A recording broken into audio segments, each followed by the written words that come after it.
আপাতত সে যথাসাধ্য চেষ্টা আসিফের জন্য রাতের রান্না করে, এক প্রকার জোর করে খাইয়ে দাইয়ে আপ্যায়ন করে। এদিকে আসিফ আর বেশি রাত না করে তিতিকাকে কিছু টাকা দিয়ে বাড়ি চলে যায়।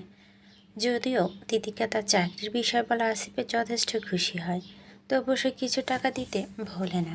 আজ রাতে বেশ ভালোই রান্নাবান্না হয়েছে তিতিকার ছোট্ট ঘরখানায়। রাতে খাবার দাবার শেষ করে বিছানায় এক কোণায় চুপটি করে বসে রয়েছে সে। পাশে ছড়িয়ে ছিটিয়ে আছে তার ডিপার্টমেন্টের বই পুস্তক। এসব দৌড়োদৌড়িতে ঠিক মতো পড়াশোনাটাই আর হচ্ছে না। তবু আজ আসিফ যাবার পর প্রায় অনেকটা সময় নিয়ে পড়ার চেষ্টা করলো, কেন যেন পড়ার মন বসছে না। এরই মাঝে সে তার মন ভালো করার মানুষ তথা আমিনা কাকিমাকে ফোন করে।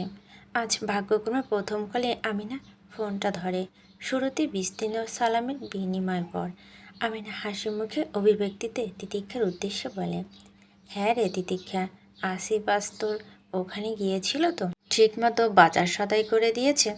কোনো কিছু লাগলে এখন থেকে সোজা ওকে ফোন করবি, ও তোর কাছে সব কিছু নিয়ে হাজির হবে।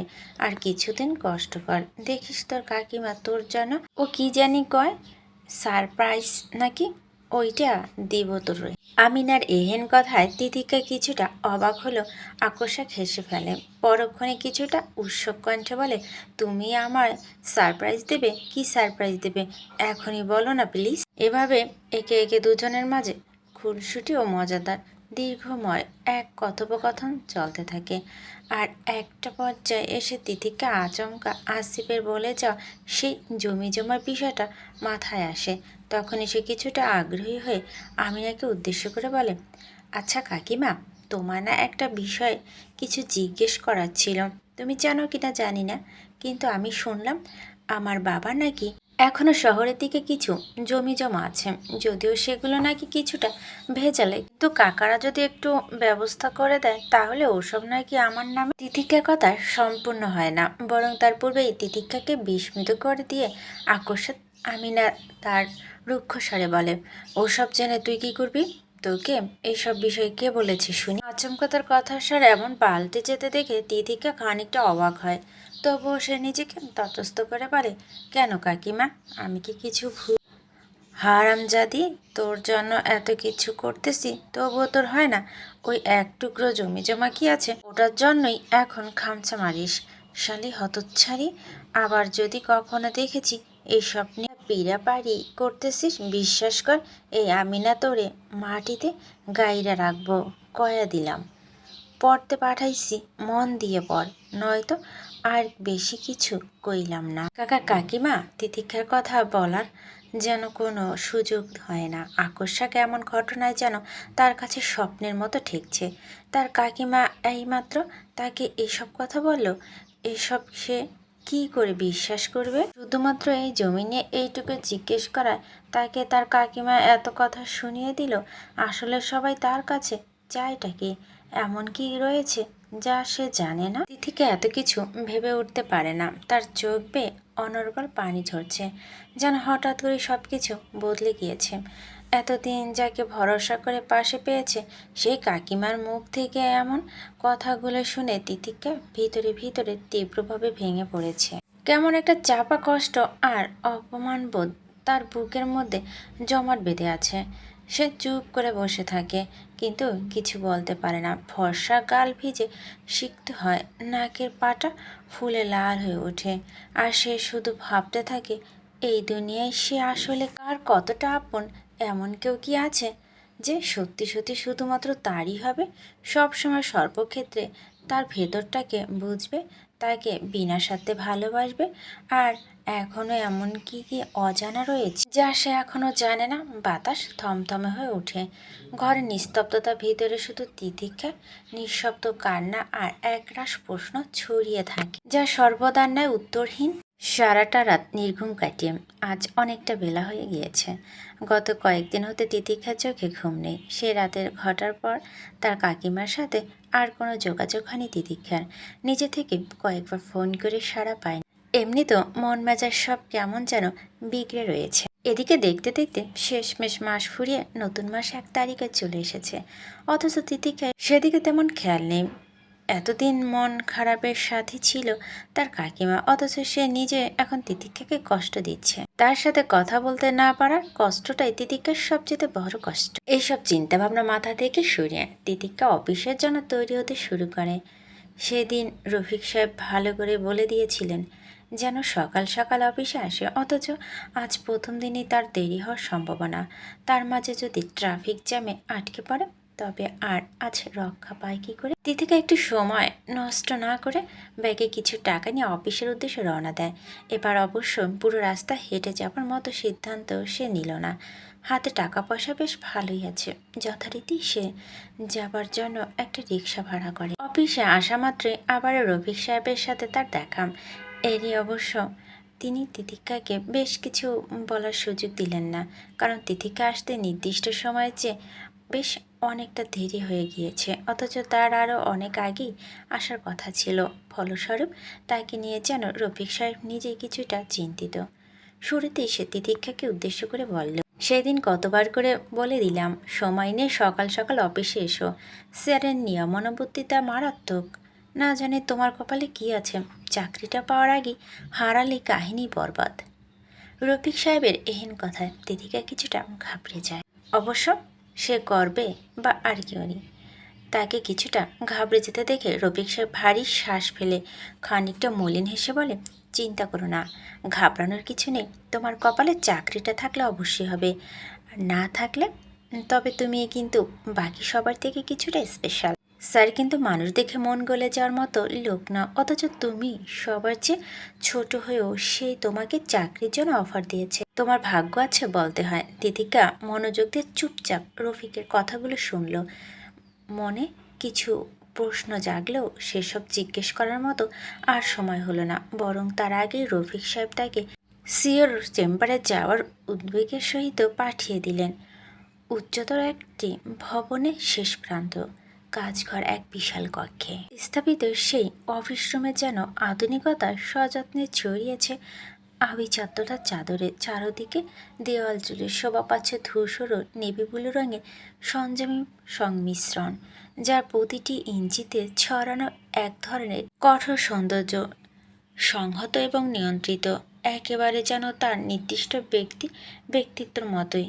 কক্ষের মাঝখানে কালো অ্যাশ রঙের উল তৈরি একটা বিশাল ডেস্ক, যার উপরে রাখা সিগনেচার স্টাইলের মার্বেল পেপারওয়েট, লেদার কভার ডায়েরি এবং একটি কম্পিউটার। ডেস্কটির পিছনে আছে একটা হাই ব্যাক লেদার চেয়ার। একে চেয়ারের চেয়ে রাজকীয় সিংহাসন বলা শ্রেয়। ডান দিকে বিশাল কাচের জানালাটি খোলা শহরের দিকে মুখ করে আছে।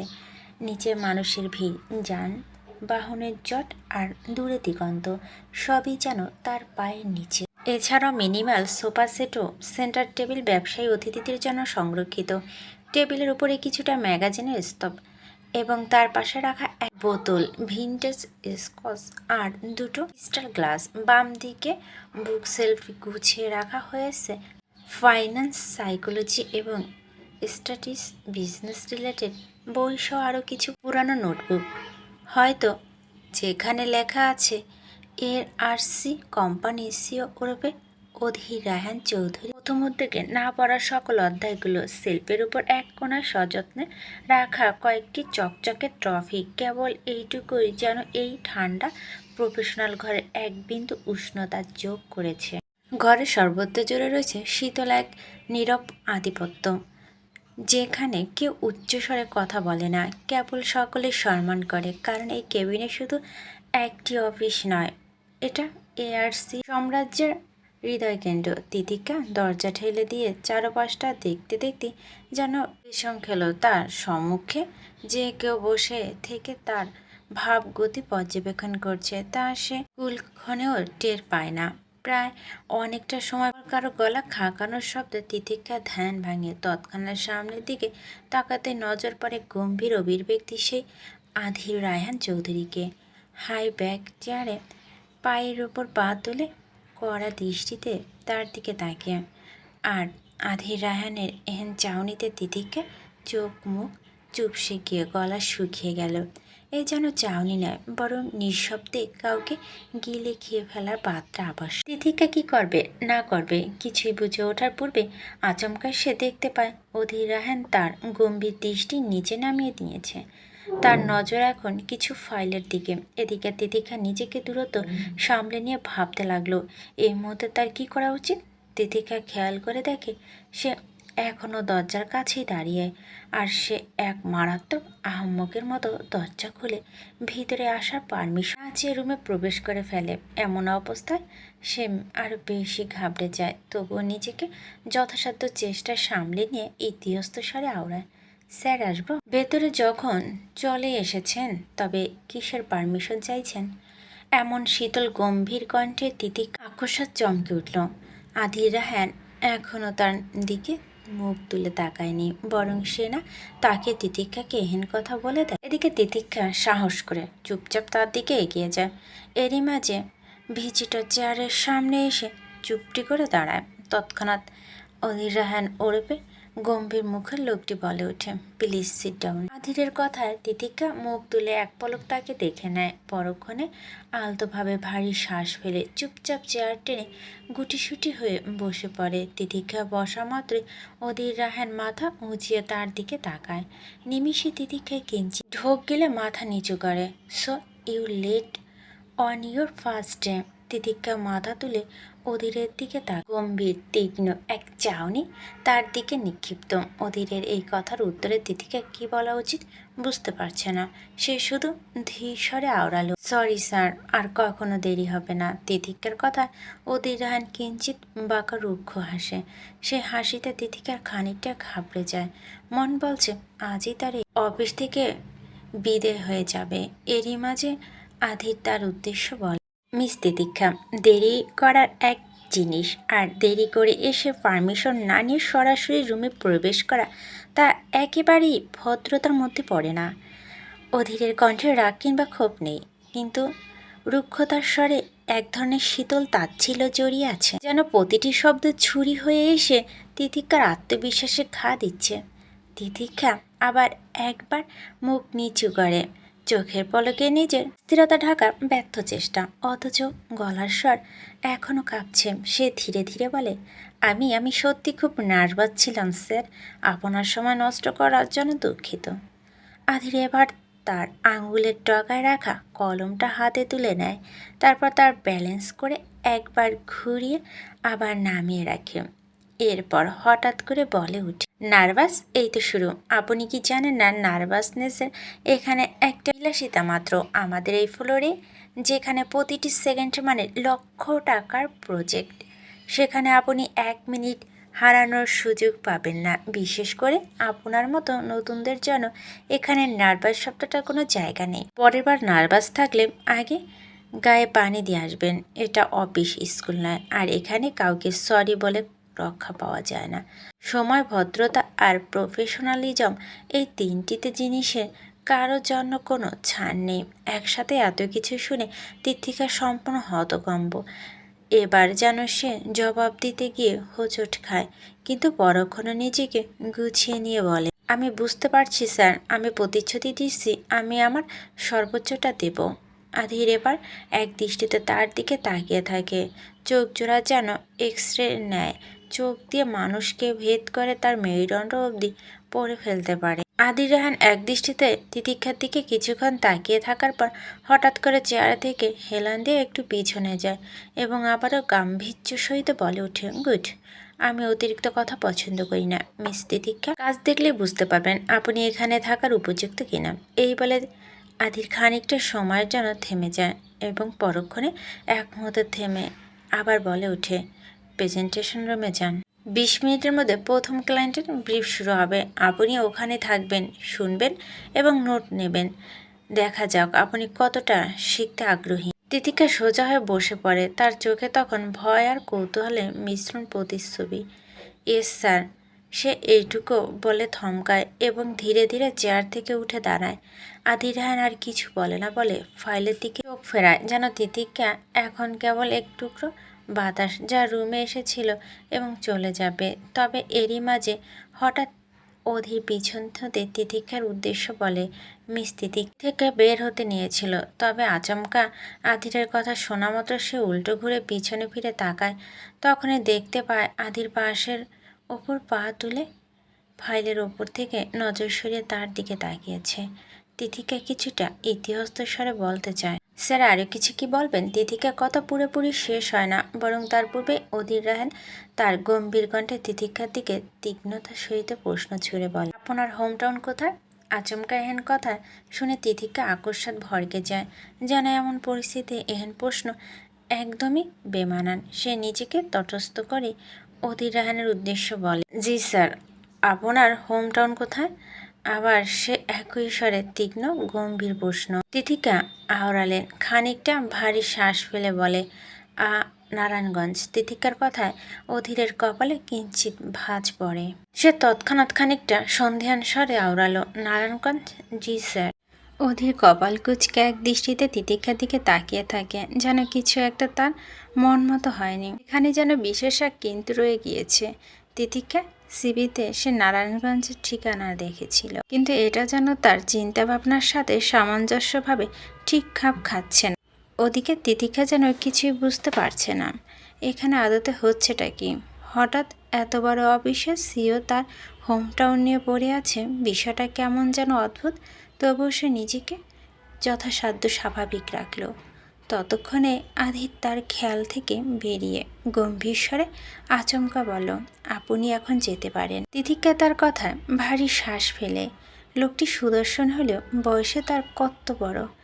এত বড় মানুষের কাছ থেকে বারবার আপনি শুনতেও অদ্ভুত লাগছে। কিন্তু এটা তো আর তার গ্রামের বাড়ি নয় যে।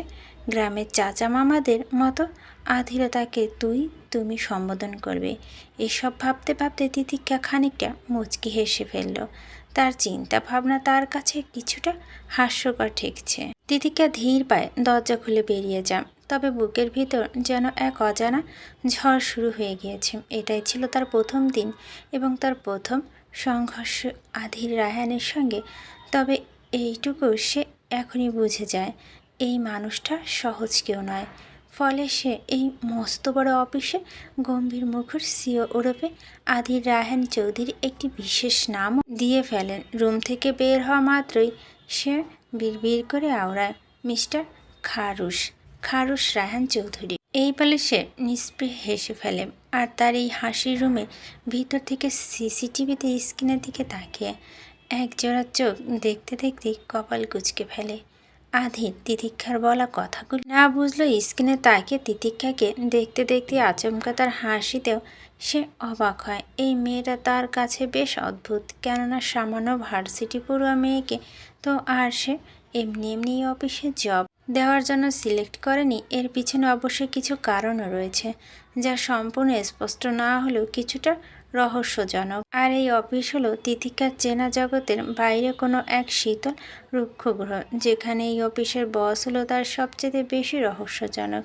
সেই রহস্যের সমাধান কেবলমাত্র সময়ের প্রতীক্ষাতেই জানা সম্ভব। তিতিক্ষা তার কাজ ঘেরা রুমের ডেস্কে বসে বসে নিজের কাজ করছে। সে মূলত পার্ট টাইম জব করতে এসেছে, কেননা সকালে ভার্সিটি আর দুপুরের পর থেকে অফিসের কাজ না করলে ঢাকায় এসে পড়াশোনা করার স্বপ্ন পুরোটাই বৃথা যাবে। তবে আজ হয়তো পুরো দিনটাই তার অফিসে কেটে যাবে।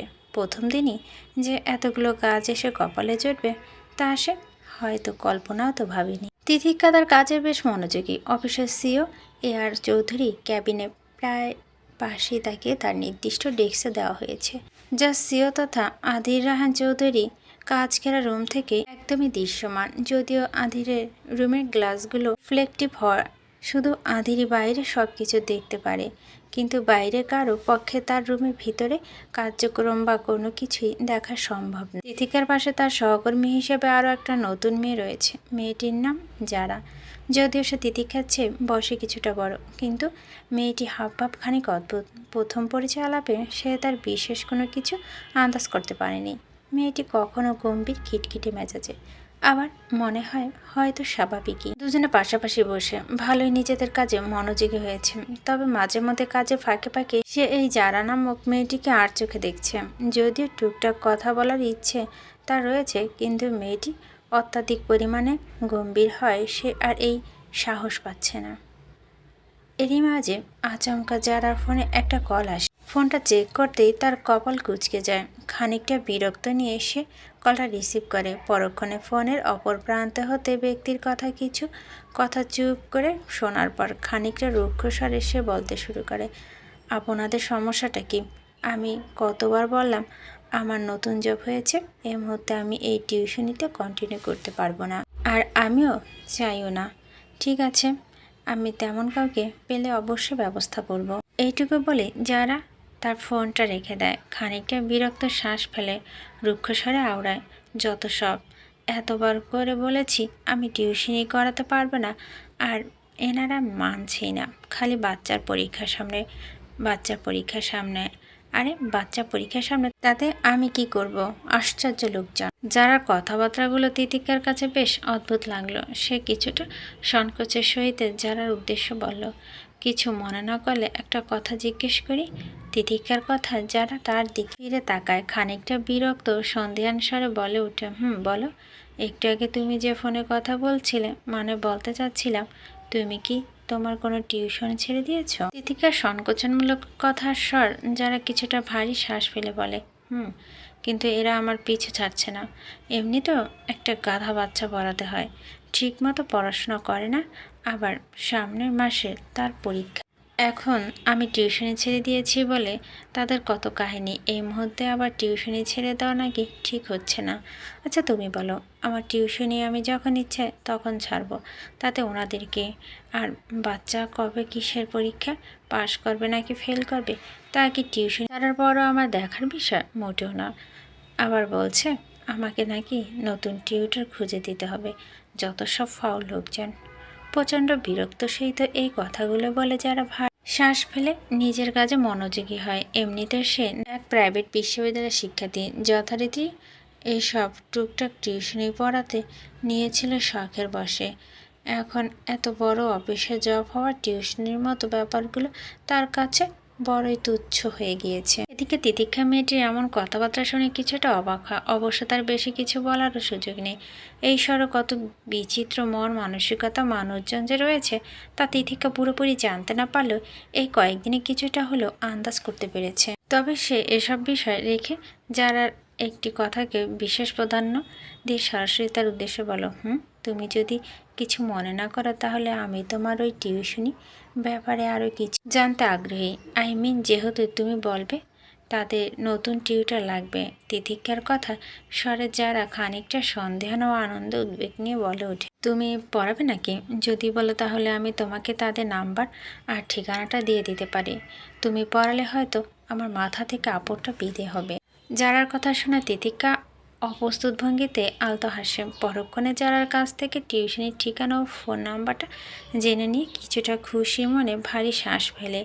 শুক্রবার ব্যতীত প্রতিদিন অফিস শেষে সন্ধ্যায় বিকেলের দিকে একটা ক্লাস 3 পুরো বাচ্চাকে পড়াতে হবে। এই বিনিময়ে এই টিউশনির জন্য পাবে 6,000 টাকা। হয়তো তার জন্য কিছুটা প্রেশার হয়ে যাবে, কিন্তু মাস শেষে অফিসে 14,000 টাকা, আর এই একটা টিউশনির জন্য 6,000 টাকা, সব মিলে 20,000 টাকা। এটা তার জন্য অনেক বড় কিছু। তিতিক্ষা ধ্যানে মগ্ন হয়ে ভাবনা চিন্তার মাঝে একজোড়া চোখ তীক্ষ্ণ দৃষ্টিতে তার দিকে থাকে। অফিসের বস তথা অধীর রাহান তার কাজ ঘেরা বিশাল রুম থেকে তীর্যক চাউনিতে তার দিকে তাকে পর্যবেক্ষণ করছে। কিছুতে একটা অদ্ভুত বিষয় রয়েছে এই মেয়েটার মাঝে, কিন্তু সে ঠিক হিসেবটা মেলাতে পারছে না। কিছু একটা তাকে করতে হবে, আর সেটা খুব শীঘ্রই। এই ভেবে আধির দীর্ঘশ্বাস ফেলে তিতিক্ষার দিক থেকে নজর সরিয়ে নেয়। অথচ রিফ্লেকটিভ গ্লাস হওয়ায় তিতিক্ষা কিংবা অন্য কেউ অধীরের কোনো কার্যক্রম দেখতে পায় না।